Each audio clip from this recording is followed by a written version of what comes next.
Modi surname case में जो खेल राहुल गांधी के खिलाफ रचा गया वही खेल हुआ महाराष्ट्र के कृषि मंत्री माणिकराव कोकाटे के साथ। राहुल गांधी के खिलाफ करप्शन का केस नहीं था। मानहानि के मामले में कोर्ट से 2 साल की सजा हुई। संसद सदस्यता खत्म हुई। सुप्रीम कोर्ट से स्टे मिला, तब तक वापस संसद में लौट आए। राहुल गांधी के मामले में तो बीजेपी के रोल की चर्चा। महाराष्ट्र के कृषि मंत्री और एनसीपी विधायक माणिकराव कोकाटे को भी करप्शन केस में 2 साल की कड़ी सजा हुई है। 5 मामलों में दोषी होने पर 10-10 हजार का कुल 50 हजार का जुर्माना भी लगा है।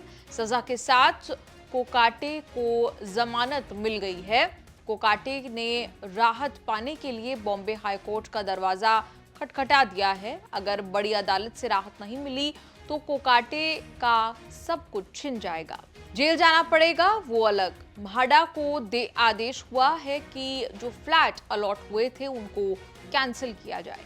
महाराष्ट्र की राजनीति में माणिकराव कोकाटे बड़े नेता हैं, बड़े अनुभवी हैं, इसीलिए देवेंद्र फडणवीस की सरकार में कैबिनेट मंत्री और कृषि विभाग का चार्ज मिला। 30 साल पहले 1995 में उन्होंने और उनके भाई विजय कोकाटे ने सरकारी फ्लैट की लालच में कांड किया था। क्राइटेरिया था 30,000 सालाना से कम इनकम वालों को फ्लैट मिल सकते हैं। हाउसिंग स्कीम EWS यानी आर्थिक रूप से कमजोर लोगों के लिए निकली थी। कोकाटे भाइयों ने कम इनकम दिखाकर सीएम कोटे से नासिक में म्हाडा के 2 सरकारी फ्लैट हड़प लिए। माणिकराव कोकाटे के खिलाफ करप्शन की शिकायत करने वाले तुकाराम दिगोले 3 बार कांग्रेस के टिकट पर विधायक बने। 1999 में माणिकराव जब पहला चुनाव जीते तब उन्होंने तुकाराम दिगोले को ही हराया था। दिगोले से राजनीतिक लड़ाई की बड़ी भारी कीमत आज चुकानी पड़ रही है माणिकराव कोकोटे को। लंबी राजनीतिक पारी खेलकर तुकाराम दिगोले 2019 में चल बसे, लेकिन माणिकराव कोकाटे के खिलाफ दिगोले की याचिका पर केस चलता रहा। दिगोले के निधन के 6 साल बाद नासिक कोर्ट ने फैसला सुनाया तो माणिकराव कोकाटे की राजनीति चौपट होने लगी।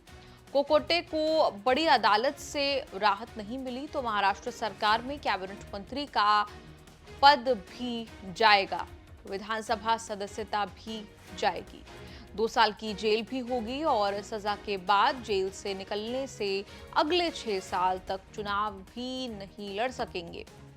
सजायाफ्ता नेताओं के लिए 1951 के जन प्रतिनिधित्व कानून में यही इंतजाम किए गए हैं। माणिकराव ने राजनीति में हर घाट पर गए, हर घाट का पानी पिया। कांग्रेस, शिवसेना, एनसीपी, बीजेपी किसी को नहीं छोड़ा।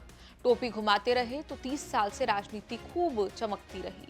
माणिकराव ने जब राजनीति शुरू की तो कांग्रेसी हुआ करते थे। शरद पवार ने कांग्रेस से अलग एनसीपी बनाई तो साथ हो लिए, लेकिन एनसीपी के टिकट नहीं मिला तो शिवसेना में चले गए। 1999 और 2004 में नासिक की सिन्नर सीट से चुनाव जीतकर विधायक बने। फिर नारायण राणे के साथ कांग्रेस में दोबारा चले आए।